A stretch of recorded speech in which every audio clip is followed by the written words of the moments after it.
How many cats have you successfully had adoptions for? As of yesterday, we are at 528.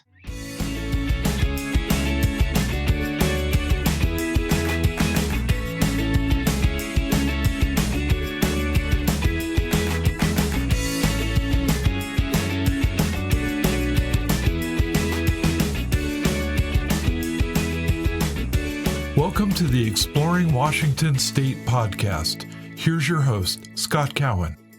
Today, my guests are Justyn and Tori, and they are the owners and founders of the Spokane Kitty Cantina, obviously in Spokane. And my question to start this whole thing off is, my perception of coffee shops and restaurants are they just gush money. They're super easy. No, they're really difficult and challenging. And then you decided to add cats. You're herding cats for a business, and I think it's awesome. But how did you decide to couple the two together, and how'd you get started? And welcome. Well, thank you. Thanks, Scott. That's a question that we can go super far back on, and I'll just give you the bullet points. We both were kind of in food service throughout our college life, and admittedly, I wasn't really excited to get a big boy job per se. I went to school to be a teacher and decided I probably wouldn't excel in that area for a lot of different reasons, and just kind of wanted to, do my own thing, start my own business. But at that time, Tori was still in nursing school. So we kind of just floated through life until one day we're in Portland and stumbled upon a cat cafe there. And it was our first time having exposure to that model. And of course, we had 1,000 questions. And those same questions are what we get on a daily basis. And I totally understand it. But the main thing is, what the heck? Are you being nice to these cats? Like, what is this? And they just explained, these are shelter cats. We just give them a place to live. And, our eyes just lit up. We're like, holy cow, this might be what we want to do in the future. I wanted to open up a pizza joint and a bar. She wanted to do coffee. And so this is kind of the middle ground, minus the pizza, of course. But and the beer. Oh, well, I'm just kidding. Yeah. But, it's a common medium where we can share I don't want to call it a hobby. It's a lifestyle. We have a 6-year-old daughter, and she's just banana bonkers for cats. And I mean that in the most literal way. You should see her stuffed animals. So, it was just one of those, it landed in our lap. We're like, this is a family thing we can do. I don't really want to drag my daughter to my job at the X or Y, but dragging my daughter to work at the cat cafe is something I don't really feel as bad about, and not to say she's in servitude quite yet. She's only 6, but that was the start that planted the seed where, we had something to look forward to. And from there, it was just a matter of doing research and visiting other cafes, doing consultations, creating partnerships, and, just opening the floodgates. And so we did dive right in, but it took years to dive in. It was definitely no easy task getting started for a multitude of reasons. Well, no business. I don't want to say no, but businesses in general don't happen easily for most of us. Most of us, fall on our faces a few times. Oh, I didn't know I needed to have 12 permits. Yeah. I didn't know that I had to do this or that. And hopefully those mistakes are not devastating, both permanently or financially, So I applaud you for your dedication and tenacity to get this thing going. Let's talk about the cats. So who did you partner with for? Is it the Humane Society there in Spokane, or how are you? We are partnered with Spokane, and we get a lot of questions about how that works. There's a lot of politics, but the main reason a partnership needs to be static is there's no way, shape, or form to have cats from different groups come in together safely. So there just needs to be a level of consistency with the shots, the health checkups, and stuff like that. That doesn't mean the shelters can't help each other, but we can only receive the cats from one designated shelter. And that makes perfect sense because, shelter A may have slightly different protocol than shelter B. And how do you, okay. All right. Currently, if I were to walk into the Cantina today, how many cats are in Cantina today? Do you want it? 5? Yeah, there's only 5, and that's actually a very, very low amount. And 5 cats is 5 cats, but for us, that's a pretty low amount, which just means adoptions are going really good. So what's a kind of a normal amount then? What's kind of the your typical day, or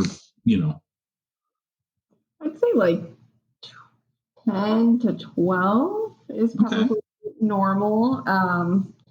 We've had upwards of more or less. For sure. Yeah. And there's really no normal. We're never able to anticipate exactly what will come, what won't come. Sometimes we go a week with no adoptions. Sometimes we go a week with 20 adoptions, and it's like, oh, okay, that happened. So this is going to, everybody that listens to the episodes hears me say the same thing. Warning, this will bounce around a lot. How many cats have you successfully had adoptions for? As of yesterday, we are at 528. What? Our goal, 500. Our goal was 100, but that was just not knowing what to expect. So we set 100 for 1 year, and we'll actually hit our 1 year here in about 6 days on the 8th. That's our 1 year for the cafe inside being open. The drive-thru opened 2 weeks prior to that. So we're cruising. You over a cat a day. Yeah, I did the math. It's like something. Yeah, it's silly. That's crazy. It's pretty bonkers. Yeah, I mean, they're in and out. So we're happy with that. Yeah. Wow, that's amazing that you guys have helped place 500 animals into caring homes. That's awesome. Now the next question is, how many cups of coffee have you sold? No, just kidding. Hopefully more than 500. So the shelter, you partnered with one, and the cats come to you, and they've got this great place to live and play. And visitors. So what's the protocol? Like if I showed up and I wanted to go into the cat room and possibly, get to know somebody and maybe adopt, but let's just, curiosity type thing. So because they don't just run around the cafe. I mean, they're in their own area. Correct. How does somebody get to interact? I mean, what's the process there? Well, it's a moving target, Scott. We've changed the dynamics of the room so many times, and it's probably more frustrating for our staff than it is for our guests. Once upon a time, we had visions of a space where people could mosey on in, grab their drinks, and if they were in the mood to go pop in with the cats, awesome. Let's make that happen. Right now, just getting out of the restrictions, shutdowns, the mask mandates, all that stuff, that was super difficult to do safely and, to stay in compliance. Right. If you were to walk in today and I'm at the bar and you say, hi, I want to go see the cats, I'm going to give you this same spiel and say, hey, Scott, unfortunately, we don't have openings right now. Or I'll say, there's an opening tonight, but it has to be reserved. You have to go through the website at this time. There's a legal waiver that the health department had to set up. And when you sign up, you're acknowledging that waiver. And then, of course, you're going to read the rules and the kiddo rules and how to do it safely for you and for the cats. Okay. Maybe down the road, there might be opportunity for walk-ins, but it's just until we get clear of all the COVID nonsense, it's just not really feasible.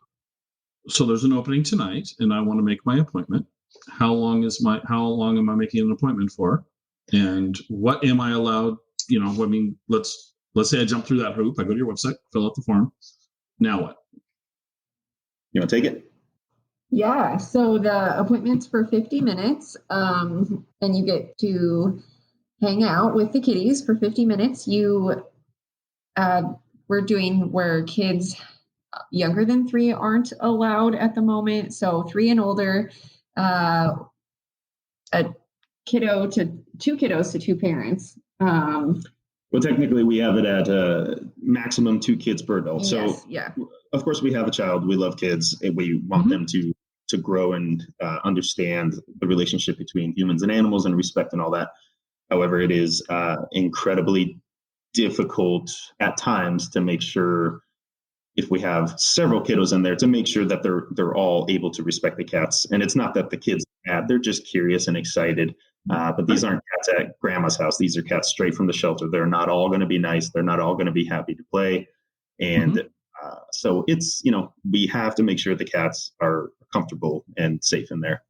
Well, I absolutely agree. I mean, I think you have to have an abundance of caution here. You want this to be successful both for the cats and for the people. So you're not going to just, let the kids, not the kids are bad, don't mean anything, but, you're not going to let them go in and be unsupervised. And I wouldn't if it were my place.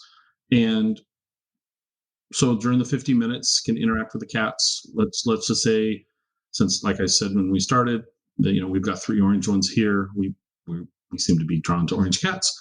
There's an orange cat there. I think this cat's cool. I'm thinking that this might be a great potential addition to our household. For my wife that's listening, this is just theoretical. No more cats. Don't worry. What would be the next step?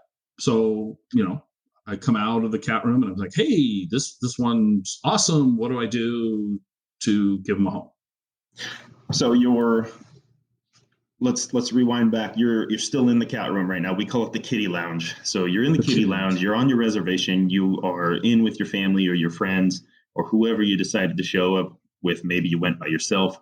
And while you're in the kitty lounge, there's always going to be a staff member staffed. That's one of the dilemmas with doing walk-ins. We have to make sure the room is staffed. We can't have, we can't have guests in there and not have a cat care. So so there's somebody from, so there's person X is in there with me. Okay. Yep. Okay. And that person might not be necessarily hanging out with you. They might be in the back doing cleaning. There's a ton of that to do, of course, but they're also there to answer all your questions and introduce you to who's who. Of course, make sure you're following the rules, but you're in there either to just hang out with the cats or you're in there to meet a family member. And that cat caretaker is going to tell you, oh, that's Tigger. Tigger's 2 years old. Tigger has dietary needs, or he's really grumpy, or he's super nice. He's a lap cat, whatever. And then you can make your educated decision based on that info and based on the interaction with Tigger if you think he'd be a good fit for you. And if that is the case, you're going to tell the cat caretaker, and he or she will say, awesome. All right, Scott, here's a little sheet of paper. And that sheet of paper kind of has the rundown of the next steps. It's going to prompt you to send an email, yada, yada. So we do enforce a sleep on it waiting period. And during that time, no one else can claim dibs on your kitty. It's not really considered a hold. It's just a final safety net to make sure you're not doing an impulsive adoption just in case you want it. You're starstruck, you take kitty home, and then you bring it back the next day. That's what we do not want. So it's a little frustrating for some at times, and I totally get that. But at the same time, since we've started doing that, there's just been no returns. So that's the goal. So we want to make sure cats are going and staying, Yeah, no, I totally think that's awesome. I love this idea, actually. I think it's, I don't love the cleanup idea, but anyway. Earlier you mentioned your daughter. Does she come to work? Is she not officially? Labor laws, no. Yeah, I can imagine. Does she enjoy going into the lounge and hanging out? Is this fun for her? She has a bit of a mindset where I think she thinks she's a celebrity in there.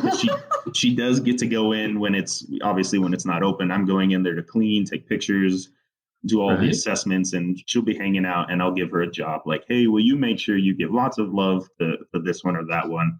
So she does feel like she has a job, and then it ends up with her just, snuggling or playing. But yeah, if you asked her what she wanted to be when she grew up, she'd say, I want to be a treasure hunter and I want to work at the cafe. So that's exciting for us. That's very cool. This is maybe a dangerous question to ask, but has she ever bonded really, I want to bring this one home Mom, can we have this one at home? Mom, can we please, Mom, can we bring Fluffy home? And how would you handle that? Because honestly, I'm pointing to Tori right now, and she's smiling because she knows she's the guilty one of that. No, yeah, Minka, our daughter, does great. She doesn't do that because we also foster at home, so we're surrounded by cats all the time. I would say I'm the one that's guilty of any of the special needs ones. I'm like, we need to take this home. But yeah, I mean, we just live surrounded by lots of cats, so she does really well. How many cats do you have at home? We have 3 of our kitties, and then how many? 6 fosters. 6 fosters, yeah, at the moment. Wow. Yeah. Okay, so you guys are into this. Yeah. That was another reason why we wanted to do this. So wow.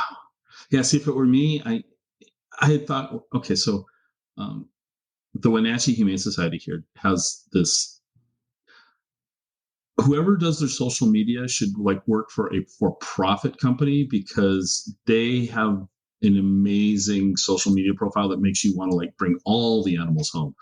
In fact, I had to unfollow them, block them on Facebook so that I wasn't running down there. The divorce attorney would have cost me way more than all the animals. Oh man! But I love what you guys are doing. I don't think I could work there, because I think it'd probably be once a week I'd be going, oh well, this one needs to come home, and then then I'm the crazy cat guy. I'd have I'd have 12 of them sitting not sitting, but running around my house. Just work. So I think it's great that your daughter is able to do this, and you guys have all these at home, and I just think it's awesome. I just know my limitations, or maybe that's I don't. Important. And I'm setting up good barriers so that I don't trip and fall.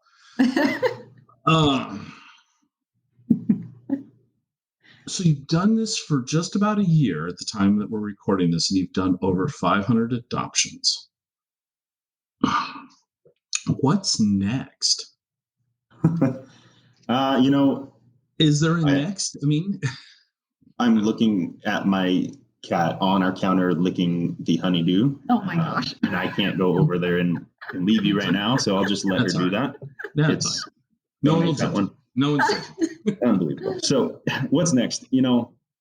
It's been a year. It still feels like how do I put this delicately? We have a shirt it has a picture of a cat in a litter box, and it says trying to get my stuff together, for a lack of colorful words. And that's the battle cry every day, all day. Welcome to business. For sure. And of course we're ambitious, and of course we want to see how far we can take things, but not until we can really dial in what we have there. Every day we're learning, not just business, but about the cats and the relationship with the shelter and how the dynamics work. And there are, of course, behind the scenes hurdles that anyone has to deal with. And the show's going to go on, and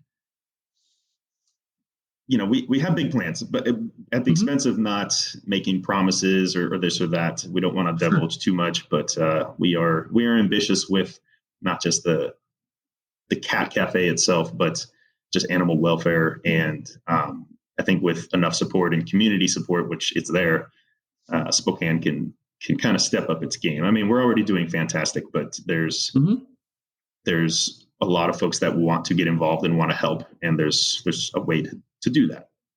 Well, I just think, seriously, 500 placements, 500 plus placements in a year is I don't know what I was expecting. It wasn't 500. Okay.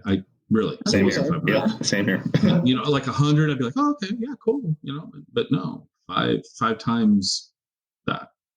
That's mind-boggling. Yeah. So let's shift a little bit, but let's talk about the drive-through and all of that. So how's all that going for you? How's the coffee biz? Sorry. Pop-up just hit. There we go. Okay.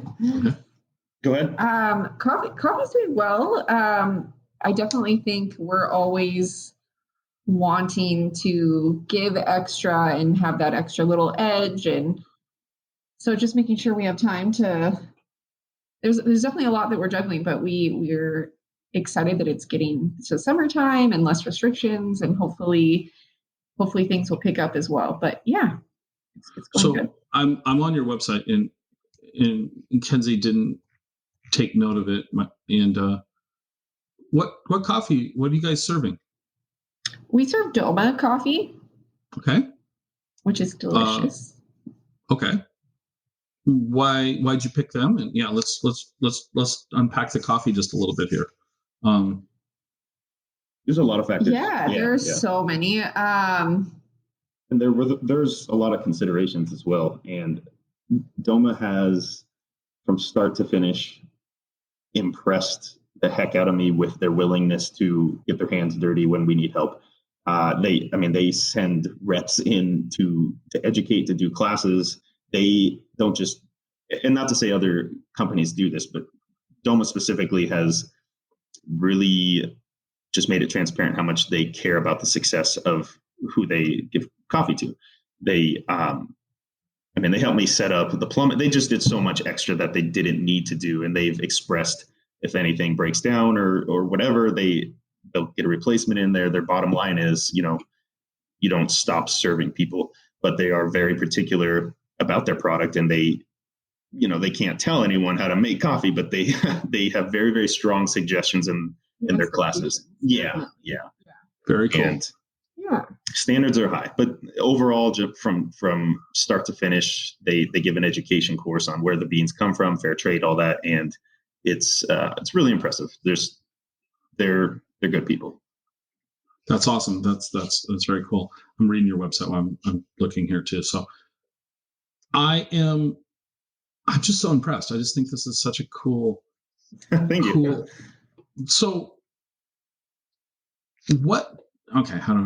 I ask this question every episode, and I always ponder how I'm going to ask it, because I always explain. So you must have, something along the way here must have sounded like a good idea, and it flopped for whatever reason. Is there one you're willing to share? Because I think you probably learned something. I don't know. Cats and birds didn't go together. Who would have thought? We thought we'd do birds too. So many things. Yeah. No amount. Specifically, with the cats, has there been something that, just hasn't worked out? Yeah, man. Well, there's food in the cat room. Sure. That was one thing. When we first opened, we were allowing drinks and food, and the cats are ravenous and will not let up. They will climb you. They some of them have never had that taste of creamy frosting or whatever. And we don't want them to. Yeah. Not only do we not want messes in there, but you just can't even set your food down for a second. It's gone. It's not yours anymore. Well, especially if you have a cat with, dietary restrictions and they're eating somebody's cupcake. Yeah, it's probably a recipe for disaster. Okay. Absolutely. So that's one thing. And we're just now getting back into allowing adults only to bring their drinks in and have a designated shelf that's, we hope, unreachable by the cats, but we've found they can get into anything. Yeah. Mm-hmm. We've dressed the place up to have it be a cushy, fluffy, enjoyable, inviting environment, but the cats don't care. They will destroy anything you put in there. They will make it theirs. They will claw it up, and it's ours until it's not. So cute pillows and things that make it very aesthetic. They don't care. So a nice comfortable upholstered chair has got claw marks on it within minutes. Okay. See, I would have done that. I would have put a nice comfortable fabric sofa in there. As I say it, I realize how naive that sounds coming out of my mouth. I just know how, if I was setting it up, I put in comfortable sofas and chairs and release 10 cats, and they're probably shredded in moments.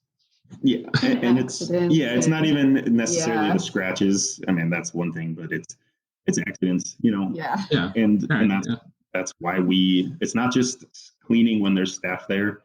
It's every morning, every night, sometimes even late at night. If I have too many kittens in there that just don't care at all, Right. I got to be there. And it's not just wipe it up. We have to use a certain compound that the shelter gives us. It's a very strict protocol. There's things that can be transferred through accidents, and wow. we got to keep them healthy. And, no one wants to see that or smell that or be around it. So it has to look clean. It has to smell, it has to feel clean. And it's important for the cats, but also for guests that go in there. So when you started your journey, did you realize how much the sanitation would be? Because honestly, I was thinking, okay, we got to constantly keep those litter boxes immaculate. I wasn't thinking about accidents. So yeah, how did that play into the whole business plan? It didn't. Yeah. Okay. I mean, we knew there would be, some surprises, but it's an everyday thing. Not to say it's just like literally all over every day, but there's never a morning where I show up and it's spotless. Yeah. There's always something, and whatever you expect that, and they're the cats. So the room at night when you guys aren't there, are they allowed to have free run of the room, or do they have so they have free run of the room all the time? Yep, and that's kind of the model, and it's good and bad. It's good because they're free. They get to, they're not stressed out. They get to do their thing, go where they want. Bad in the sense where if we do have one in there that's really hostile and wants to bully the others, they might seize that opportunity to do that. But in general, Spokane is pretty good about not sending us the really, really grumpy ones. We don't want to turn cats away, but they would have a better chance at placement in a different environment, typically. In a less social, less, with 10 or 12. So I just realized, you close down for the night, you come back the next morning. I'm just thinking what happens in our house while we're sleeping. Wow. No rules. Wow. Okay. All right. What's been the biggest surprise over the first year for you guys? Good surprise. I mean, what's been? I mean, you opened a business and then in a pandemic, that nothing could go wrong there, right? But you opened this during a pandemic, and you're navigating it. And what's been the biggest pleasant surprise for you? I think the adoption rate has been insane, and the community support. Yeah, and not just necessarily financial, like give us your money. It's when we get a very special cat. And when I mean special, I mean there's been some severe trauma or an injury, something that needs just the right person, not just anyone come get this cat. We need, you have to be able to do this, and pay for this. And we can write up this bio, explain the story of the cats. And sure, kittens get a lot of hits, but when I get up a story about a special needs cat, it spreads like wildfire, and it's amazing. People will just, when we don't even ask for it, people will just start sending money. And I'm like, I don't have a donation. Like, I have a Venmo. What? So, for example, not money for us, for sure. Jenny's right. Yes, right. But they do it. They do it out of the kindness of it's not something we're asking for. And people just start showering with gifts. They say, ooh, whoever adopts, they can have a shirt and a gift card. And so people will put gifts and financial support on the books of specific cats to not just to say, here's a free cat, but to help out and incentivize adopters who might not know if they can afford it right away, but they're equipped at home to take care of the cat, that type of thing. But just support in general has just been so silly awesome, and we're just so grateful. It's crazy. So who's writing the copy for the bios for the cats? Is that you? That'd be Justyn. Yeah, I'm guilty of that one. How do you like writing bios all the day, all the time? I enjoy it. It's at the end of the day, we want to make sure we actually tell the story about the cat and not just make references to, Star Wars or Harry Potter, even though that's enjoyable. But, a little bit of humor here and there and pop culture references kind of can click with different age groups. And, if it's going to get more eyes on the cat, then heck, I've done my job right, and let's keep doing it. Right. Yeah. So I'm on your gift shop right now, and I'm looking at the homegrown premium catnip, and that photo is just hysterical. I mean, how's the shop doing? Are people buying your swag? Are they supporting it that way? I mean, yeah, how's that working? Merchandise sells in the cafe more frequently than the website. I don't do a very good job of doing paid promotional posts to push people there, but right. I mean, out of complete honesty, we don't always have as much stock as we'd like. Sure. It's really tough to get what we need right now. There's a lot of vendors that are not able to source certain colors and sizes, and global shipping is pretty crazy. But yes, it is. Also, when you buy a couple thousand shirts, it's going to set you back a little. So we play small ball, and but the merch goes. The merch is awesome, and a chunk of that merch does go into this kind of pot where we pump it towards the cats that need the most help. And it's not always just, okay, we'll pay for their adoption. Sometimes it's in the form of gifts or whatever. But ultimately, when folks are buying shirts and different merchandise, they're also supporting that movement of helping disadvantaged cats. I think that's just like, once again, I'm nothing but compliments and kudos to you guys. Thank you. So when you're not herding cats for a living, because you could put that on your LinkedIn profile and it'd be true. We herd cats for a living. Really? What do you do for fun and excitement around Spokane? Well, tell somebody. Okay, I'm going to share the story.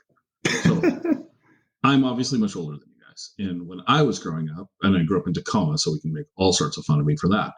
But Spokane was this weird, not part of the world. It just didn't exist because I was one of those West Side people, and I was in the shadow of Seattle, and Spokane was just, I don't know, just not part of the world.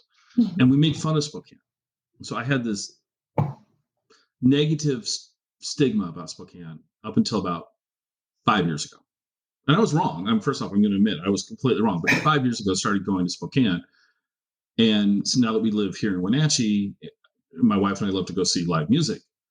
And 9 times out of 10, if I can see live music in Spokane, I'll pick it over Seattle. Oh, wow. I really enjoy going to Spokane now. I really think Spokane is just this cool community. And I'm not trying to curry favor with you. I'm just trying to acknowledge publicly yet again I made a comment about Spokane on an early podcast episode, and somebody started complaining about how I was this snob and how dare I speak bad about Spokane. And I wasn't trying to, I guess, but they were really. So if that person's listening, once again, I apologize. I really like Spokane. So you guys spent most of your lives there. Next time I visit Spokane, give me a couple of things I should do that I might not have thought of. Oh, man. You're asking the lames here, okay? Yeah, and I don't mean that in a derogatory way. I feel like our life has just, we're married to the cafe right now, but that doesn't mean the cafe. Okay. Before the cafe, what did you guys do? What was fun? Oh my gosh, our cat is going crazy. Just bonkers. Oh my gosh. Yeah, and this could be a question pre-kiddo. Now that we do have a little one in our family, kind of everything's centered around that. So sure, the biggest thing, especially right now with what's deemed safe or not safe or whatever, is trying to provide a lifestyle that's not just this depressing, everyone's inside. And of course, we're really getting away from that. Like everything's slowly trickling back to good and fun. But, I push people for any of the hikes, and it doesn't have to be some big crazy planned out thing, even going to Beacon Hill. There's just a lot of little exploring and history. And, you run into that chimney stack up there, and there's little descriptions, and it just gets you thinking. And there's a lot of history in Spokane. And So that's where I would push people, but more of an outside approach. But if you have a group of individuals that are looking for some nightlife stuff, there's a lot of nightlight. There's, I could just give my experiences and say, if you're into this is what I enjoy. And well, okay, with the kid, let's ask you this question: because a lot of our listeners have kids, and a lot of our followers have kids. Where's, in your opinion, a fun place to take a 6-year-old in Spokane? Where's your daughter like to go? What does she like to do? A lot. Yeah, she likes video games, of course, but it's because we don't play any at home or anything, and so I mostly selfishly will say, hey, I think I used to go to Wonderland as a kid, and I used to do this and cheat the mini golf to get a free pass. And I'll say, so you're not going to do that because I got in trouble, that type of thing. And, trying to show her the stuff that we've done and we enjoy, but also let her kind of be a free thinker and decide what she likes. And so we've really figured out the things she enjoys. She enjoys the outside. She enjoys animals, but if she sees a bee, she's going to freak out, that type of thing. So, right. She's a delicate flower and we love her to death. And, just slowly introducing her to a crazy world of current times. And as far as if we were to do a special event with her, anything water related, even Silverwood at the water lake, park and going to the lake, anything like that. She's in. Personally, it's just like the beach, anything like that. I'd push people to go check out, well, once upon a time, Splashdown or Wild Waters. I don't know how they're currently doing. I know that's a bummer, but Did you go down to the riverfront at all? I mean, Spokane Rivers, the Riverside Park is really kind of cool. Yeah, we were just down there actually. Yeah, no, it was super fun. I know we're so involved with animals on during work and at home and fostering that I feel like we're kind of the not super outgoing bunch. At this point in your lives, you've got a full plate of cat herding. Definitely. Yeah. And it's not an obligation though. We don't have to. No, I'm not totally. You guys don't give that off at all. I mean, you're like going, for sure. No, this is what we want to do. We're enjoying it's hang out at the shelter. I think just because I don't know if she respects it or admires it or whatever, but the kittens, what kid doesn't like kittens, and in my eyes, I'm always on daddy mode and just like lessons and just trying to be the dad joke, whatever, but just incorporating respect for life and human and animal interaction and how we, coexist on this planet in the future. And I sometimes get way down the rabbit hole and talk to her about financial investments. And she just looks at me like, what are you talking about? And then I dial it back and say, okay, back to the kittens. How much is my allowance? And you want me to invest what into it? Mutual funds? Yep. Oh, that's awesome. That's just, I love it. What else is okay? So I feel like you guys stumbled across this Cantina thing in Portland, okay, and it obviously spoke to you enough that you've opened your own. I mean, that's not just like going, oh, this is cool. Like, I think it's cool. I'm not going to open one here in Wenatchee. You don't have to worry. If you want to bring a Cantina to Wenatchee, you're not going to have competition for me. I'll be a guest. So there's a big difference in you guys' commitment. This really, really spoke and resonated with you. Big long pause. Todd, hopefully he'll edit this out and he'll leave it there to embarrass me. So what else though? I mean, I know you're trying to do things in a measured way and all of that, but I guess quite blunt, could you see this scaling to like another location? We would love that. There's so many, and I don't want to steal the spotlight from you, Tori. Go ahead. Well, no, I have a lot to say. We would love that. We have learned. I mean, that's a hard thing to do because sometimes we don't have cats. Sometimes we have too many cats. I mean, so opening another location, there would have to be another partnership and a steady supply of cats. I mean, really. So there's so much to it. We do want to. It just has to work, though. It has to work. Yeah.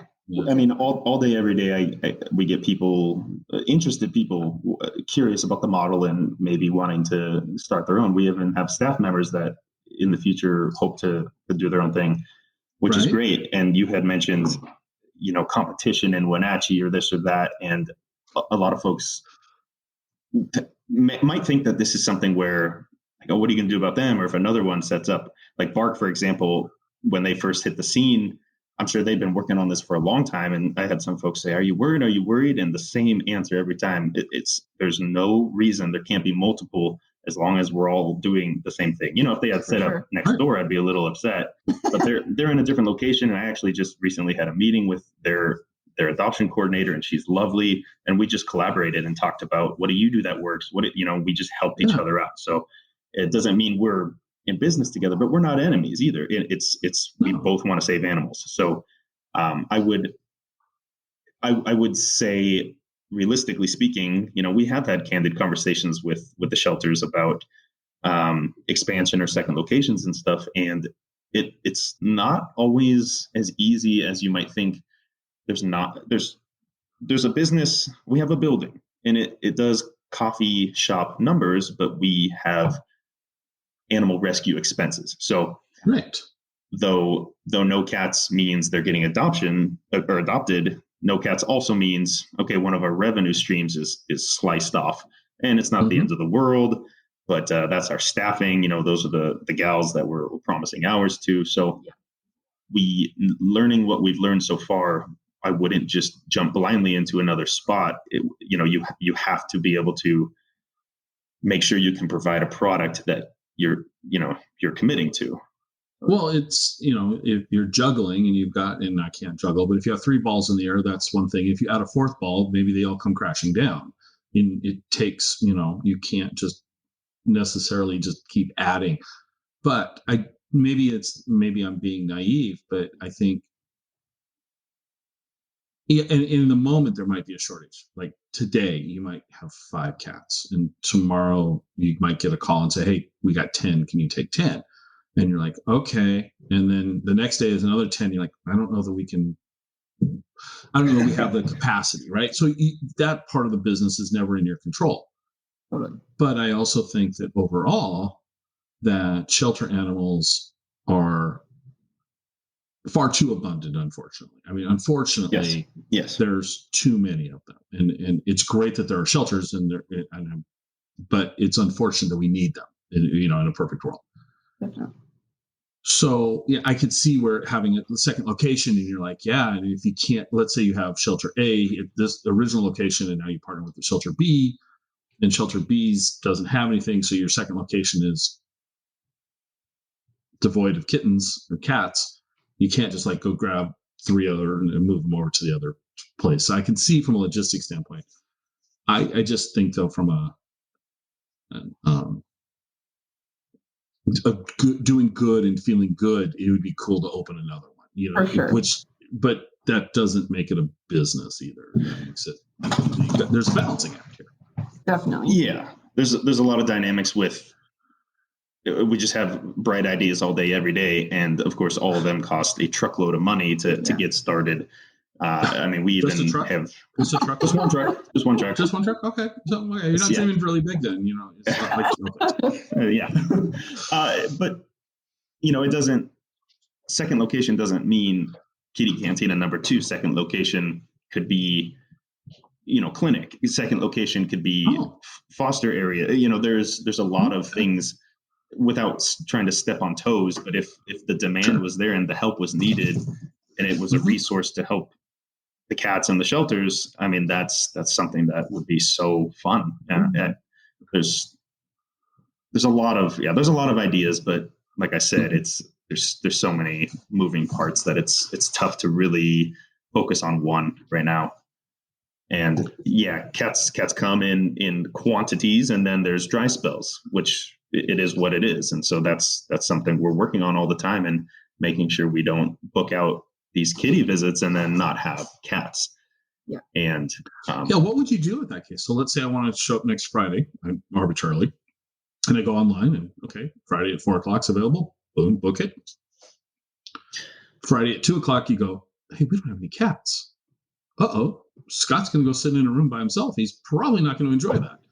Yep. How do you guys handle that? We handle it all the time. Yeah. Okay. So, and this is a topic that we can't blame our guests for wanting to plan ahead. Of course, sure. Who doesn't want to, you have a birthday or whatever, you have people from out of town, let's plan a month ahead. And right. One of the, I shouldn't call it a disclaimers, but one of the little keynotes when you sign up, we say, we sometimes are short on cats and we will reach out to you.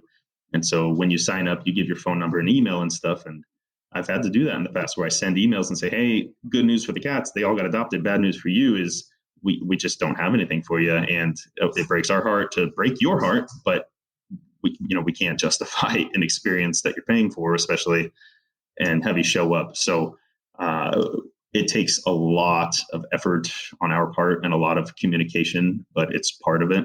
And the alternative to that is to not let people reserve, and just go day to day, which would also be, frustrating for some. So we're trying to make everyone happy while having the model be successful for the way we run it. And it's the inconsistencies go hand in hand with the inconsistencies of the amount of cats that the shelter needs help with. So we can't force them to just come up with more or whatever. There's a lot. Yeah. No, and it's interesting because I hadn't thought this through before this conversation, and now I'm listening. In my takeaway from this is that you've built this business around a great idea, but it's really almost completely out of your control. 100%. Yes. Yeah. Yep. The kitty part of the Cantina is not in your control, and you have to. It would drive me nuts. I'm a worrier. I'd be like, we're down to one cat. What do we do? I would drive me personally nuts. But I think you guys come across as having a very healthy regard of it and how you're handling it. You're like, well, we're going to have to send you sorry, Scott, you booked this out. We just don't have anybody today. Love to have you at another time, and yeah, you're just always going to have that out of control part of your business. And that's, yeah. Not good for me. I agree. I mean, so not having cats usually means they've been adopted. So that is good news, right? Definitely. Right. But I can put all the little disclaimers in the world on the website, and they may or may not be read when you sign up. But I don't think it's healthy business practice on our part to just say, oh, well, we warned them, it does take that extra, like last night, for example, I was sending emails to everyone that has a visit tomorrow and saying, hey, just so you know, here's what we're working with. We'd love to have you if you still want to come. But if by chance you do want to reschedule, I can help you with that. So it takes just so much time, but I would rather not have them show up and be frustrated. And then I say, oh, I told you so. That's not a good way to do things.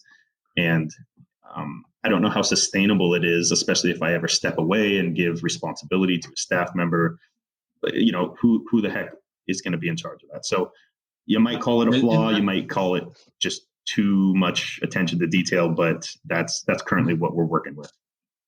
Well, I think from this is becoming more of a business sounding podcast than a what about Washington podcast. But I think what you're describing to me, though, is also a differentiation between you and maybe somebody else. So I just like what I'm hearing from you. And for the business advice that let's see, you're not paying anything for it, so it's worth exactly what you're paying for is zero. But I encourage you to just keep going what you're doing, because it shows that you guys are doing this for lots of great reasons, not just as a shtick. And I don't want to say, I don't think for one second I thought it was a shtick. That's not what I'm trying to say. Yeah, totally. But I could see somebody opening up thinking, this would be cool. We'll have all these cats, people will come in, blah, blah, blah, blah, blah. And you go and, I think he just got up to because there's a cat doing something of entertainment value. And I just think that, you guys, that's not your thing. You're doing this out of compassion and care. And you're also trying to make it the best experience you can for your customers. And I applaud you immensely. Thank you. What question haven't I asked? Is there something I haven't asked that we want to talk about? What am I missing? Tell us your hours. Let's do all of that stuff. But, I feel like I might have missed something. What did I miss? Well, you've covered a lot. You've covered I would say the basics, had you been in a few times and experienced it yourself, you might have a fresh batch of questions. Right. If, let's say if I were taking a phone call or someone walked in and just, they'd never been in before, and they do have a load of questions, it can be frustrating to receive the same questions over and over. But I always tell this to my staff and say, these folks asking these questions, they're asking because they're interested, they want to know. And so just giving them the bare bones is not really acceptable. And to say, oh, you have to reserve online. Well, that doesn't help them. We encourage those fruitful explanations of, and excited explanations of here's what we do. Here's why we do it. Here's why you can't just go in right now. This is nap time. This is slow time.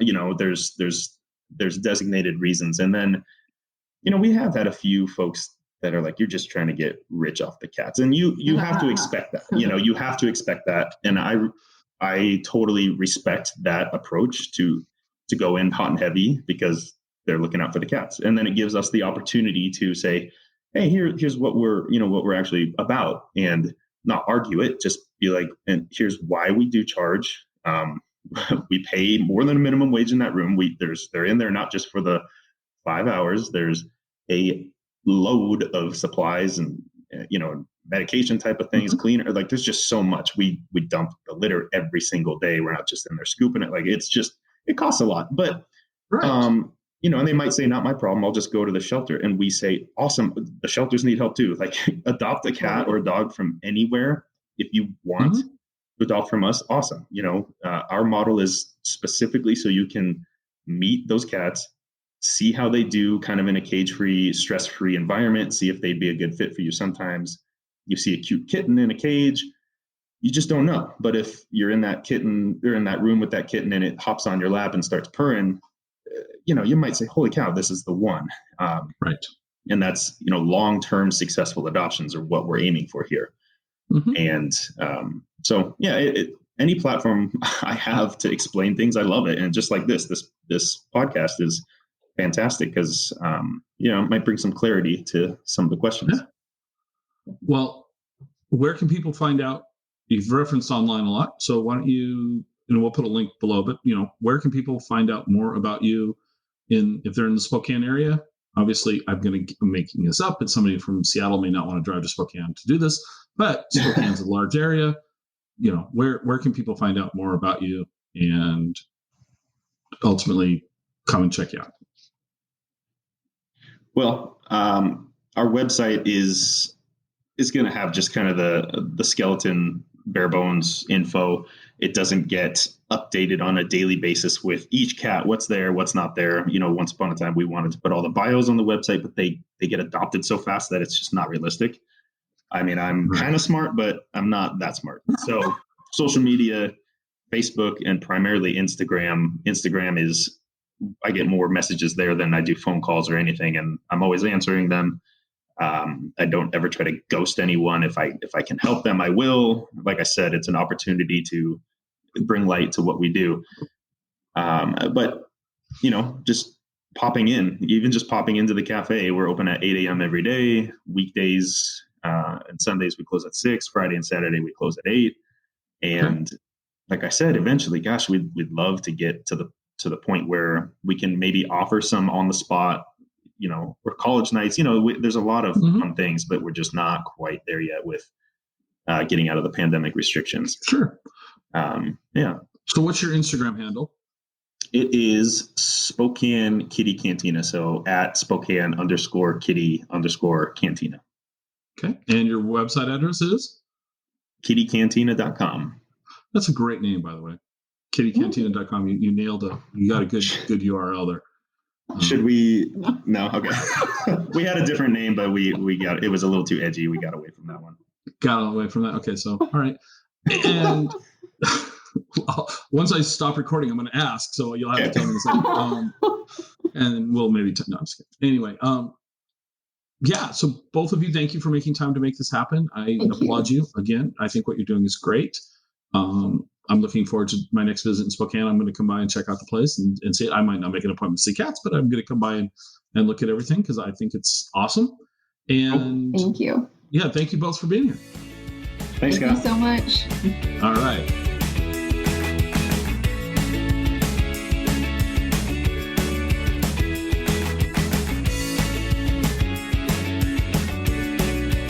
Join us next time for another episode of the Exploring Washington State podcast.